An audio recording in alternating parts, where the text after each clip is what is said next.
That article you wrote was all lies. The whole city's in a tizzy. There are a lot of people who will tell you that Bethesda's writing is pretty bad. Often, these people point towards Obsidian or Black Isle's writing as the example of how Fallout should be written, especially doubling down on New Vegas, saying that yes, a 3D game can use the writing style of the old games. Of course, every form of writing has their weak points. Even your favorite book, favorite movie, or favorite game story does indeed have low points. That's just how things work. Nothing is perfect. So, what exactly is wrong with Bethesda's writing? I've heard a number of complaints about Bethesda's writing. Usually it's about them reckoning things, sometimes through oversight, how they often have a very black and white view of morality, have poorly written dialogue, or have an over-reliance on power fantasy.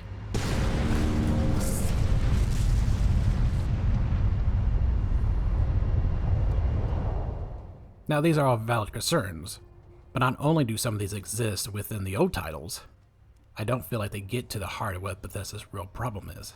I myself have my own thoughts about Bethesda's writing issues. Their writing is often underdeveloped, haphazard, or removed. In some ways, these 3 points overlap with each other, but let's go down the list and explain each point, and rather than comparing Bethesda to Obsidian, I will instead compare Bethesda to Bethesda. After all, this is not a Bethesda hate video.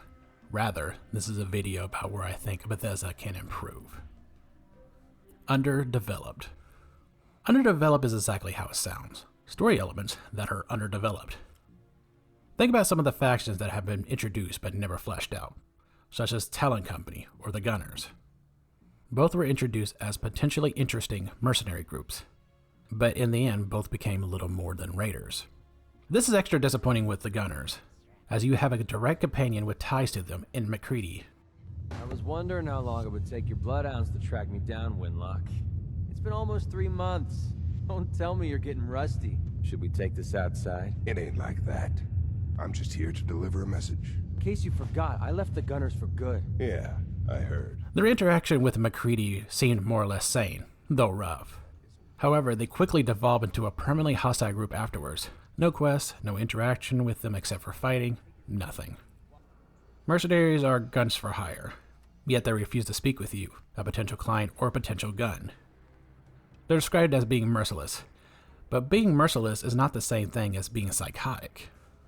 The most civil thing they do to you is rarely demand that you leave the area before opening fire, which I suppose is a step above the average raider. And I guess the Talon Company has the excuse that there's a hit on the Lone Wanderer, even if the hit is for a silly reason. Well now, if it isn't the little saint from the vault. We've been looking for you. Someone's put quite a price on your head. The Gunners, though, there really isn't an excuse. You're just around their base, you're considered a threat, which would be fine if the Gunners were a bit less conditional in their warnings. As it stands, you have to be a certain distance away from their territory in the Gunner, and far enough away from any of the Gunner machinery that is in the aggro distance, such as an Assaultron or a turret, as those do not give warnings. Leave. Now! A guard 2 that stands away a bit further from the base and gives a warning would make far more sense. I get the attacks when you're inside a location naturally. I'd be a bit jumpy too if a stranger walked into my home. As it is, the very vast majority of players have never been properly warned by a gunner due to the conditional requirements to trigger these lines. It makes getting to know who the Gunners are as a faction difficult. The Gunners seem more like set dressing in a way. They're there to attack the player and become experience feed for them, or they're there to show the player that there's dangers ahead, whether it's them being killed by a Deathclaw, an Institute Courser, or a lab filled with chemicals. The chance to work with the Gunners would be far more interesting. Doing jobs for them, finding them work, or even hiring a few bodyguards, although more realistically it'd be like hiring cannon fodder. We'd have a chance to actually get to know their culture and structure, get to know the personalities of the group, and more about their history. As it stands, they're essentially better equipped raiders. The same could be said about the Talon Company, though again, their hostility is a little bit more justified since you're actually the target. Maybe you could buy out your contract, open up possibilities through that. Regardless, because their interaction with the player is limited due to them being a hostile mob and occasional prop for a location and quest, their development is minute. There's a few holotapes about a couple of gunners here and there, slightly stronger bosses of an area, but they rarely mean anything. In comparison, the Nuka-World Raiders are much more fleshed out. Each group has a distinctive, if that archetypal personality. They each have their own motives. There's a number of members giving a much larger pool of people to speak to, though I would agree there's not a ton of variety between each members of the same group. But more importantly, the Nuka-World Raiders have a relevant, present issue at hand. Wait, what kind of mess am I walking into here? It was little shit at first. Heated tempers, arguments, the occasional shooting. Got worse over time, though. Gangs started staking out as much territory as they could, all being on top of each other like this. Started looking for excuses to turn on each other. If something ain't done soon to settle things down, it's gonna reach a point there ain't no coming back from. It's very much about the power struggle of the three groups, tensions brewing between each three factions and their overboss. While I agree it's a shame that the main quest ends in an incredibly same way regardless of who you align with, I felt this was the best written Raider group by Bethesda. Aren't you Raiders all the same? Hey, come on now. No need to be insulting. Commonwealth gangs, well, most of them don't even qualify. They ain't organized. They don't make smart decisions. Basically one step up from rabid animals. Don't get me wrong, there's not much depth to them, except for maybe Mags and William, and Porter Gage too, of course, but there is substance to them. Unlike the Gunners, the Nuka-World Raiders are built up in the short time span the DLC takes place. We learn about their leaders, some history, motivation, and the political struggles. And that's thanks to the Nuka-World Raiders actually having quests that involve them in more ways than being targets. They're just better written than Talent Company or the Gunners. What the hell just happened? You saw it. We all saw it. Coulter's dead. We've got ourselves a new overboss. Haphazard writing. What I mean is, it feels like elements exist without reason. Take, for instance, the very presence of super mutants in Fallout 4. They serve little purpose. Much like the Gunners, they largely exist to be shot at, but they don't add anything to the world. While they're pretty similar to the super mutants of Fallout 3 in everything except color and bulk, the Vault 87 super mutants at least seem to have a purpose in 3, being a prop piece that explains the lack of development in the capital wasteland. And in a way, up until the Enclave's introduction in 3, they're pretty much the antagonistic group. Meanwhile in 4, they exist. They have a few radiant quests attached to them. Virgil turns himself into one to hide out, but they don't really feel like they belong in 4. While I'm not the fondest of the interpretation of Fallout 3 super mutants, they at least feel like they belong in that game.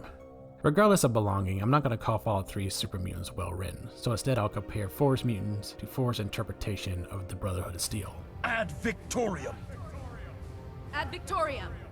I feel like the East Coast Brotherhood has developed rather well, and it's because of Fallout 3's Brotherhood story. I'm not a huge fan of Lionhood, but seeing the development the 4 gave them, I felt Lionhood was simply necessary. Lionhood taught the young Arthur Maxon a lot of lessons, mostly in regards to recruiting outsiders and singing virtues. Then Arthur melds the teachings of the East and West Coast, mixing the holy paragons of truth and justice with the elitist isolationists to create the self-righteous, xenophobic warmonger that needs to cleanse the land. I care about them, you know. The people of the Commonwealth. Care about them? I thought we were preparing for war. The Brotherhood is here to prevent a war by starting one of our own. The difference is, our war won't reduce civilization to ashes. It works very, very well. While I have some issues with a few of the Brotherhood's presentation, I feel like this interpretation of the Brotherhood was actually handled with care.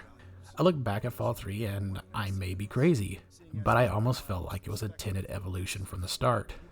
Though I also think they wrote them this way in Fallout 4 because they got a lot of hate from classic fans for the interpretation of Fallout 3's Brotherhood. At the case, I approve of this change, and it feels like a great step in the right direction. I'm proud to be serving under Elder Maxon. I had enough alliance in his foolish ways. Removed. To be removed means that Bethesda's writing is not incredibly concerned about the world at present. Rather, they're more concerned with the world of old. A couple examples. You'll come across people moping about the war who are not alive during that time it took place. In fact, they're so far removed from it, it's just awkward that a character would speak about it in any other way than a historical context. This excludes pre-war ghouls, of course. But when you have regular wasters in 2287 complaining about it, it just feels like they're lines to remind the player, hey, it's the post-apocalyptic world, don't you know? As if the blown up buildings, pockets of radiation, mutated creatures, and raiders of a variety of flavor, including mutant raiders, didn't do that already. 2287 is 210 years after the Great War. The Great War took place in 2077, and on average, you could fit 3 or 4 generations in 100 years. So in 210 years, that's 6 to 8 generations. Another way to think about it, a waster's grandpa's grandpa was born into an already destroyed world. It should just be a normal part of their lives, accepted, but they still want to talk about the old world like it's fresh. This is more of an issue with Fallout 3 than 4, of course. 200 years after the Great War rather than 210, but it's still pretty present. Another example of this removed writing is something that may be controversial. Terminal entries, hollow disk, notes. A great number of them exist from pre-war times. I actually had a discussion about it with a commenter. It was pleasant, although he said I talk like a ghoul with this whole gravelly voice thing. At the case, we're on different opinions about this. He and many others call it world building. And maybe it is.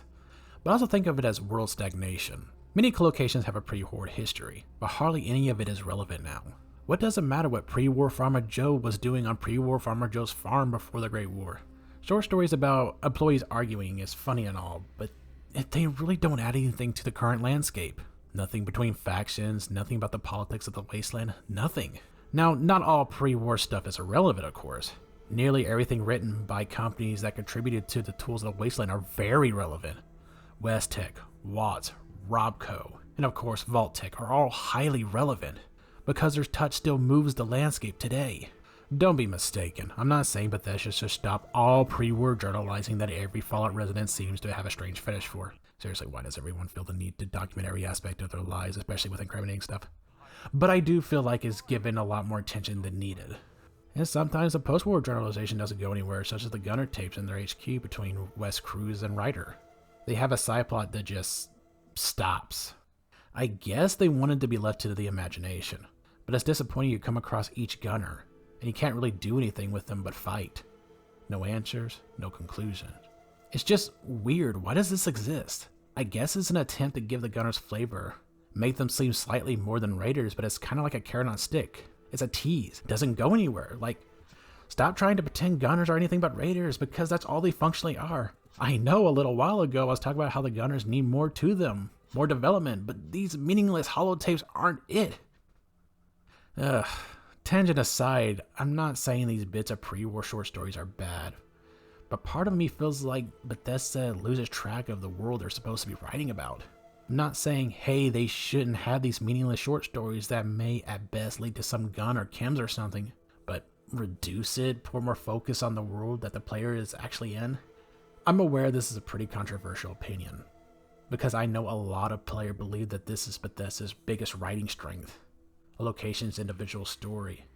And on one hand, I can understand that sentiment, but at the same time, if a location story isn't really adding to the world, not building it up, what's the point?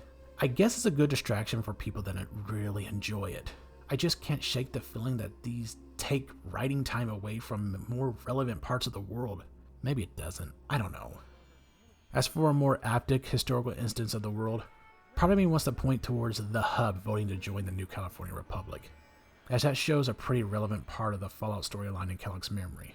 But not only is it incredibly hard to hear, which you can listen to the full audio in this video in the upper right hand corner, but while it's important to the Fallout world at large, it means little to the Commonwealth wasteland. Instead, I shall point to the CPG Massacre. Massacre of the CPG? What's that? The Commonwealth Provisional Government. Years back, a group of settlements tried to get together and form a coalition. Every settlement with even a hint of clout sent representatives to try and hash out an agreement. Only the Institute sent a representative of their own, a synth. The man killed every rep at the talks. The Commonwealth Provisional Government was over before it even got off the ground. Commonwealth Provisional Government sounds a lot like the new California Republic, a union of the Commonwealth communities in an attempt to form a single government, which would have the potential to progress. It's a very sensible step forward.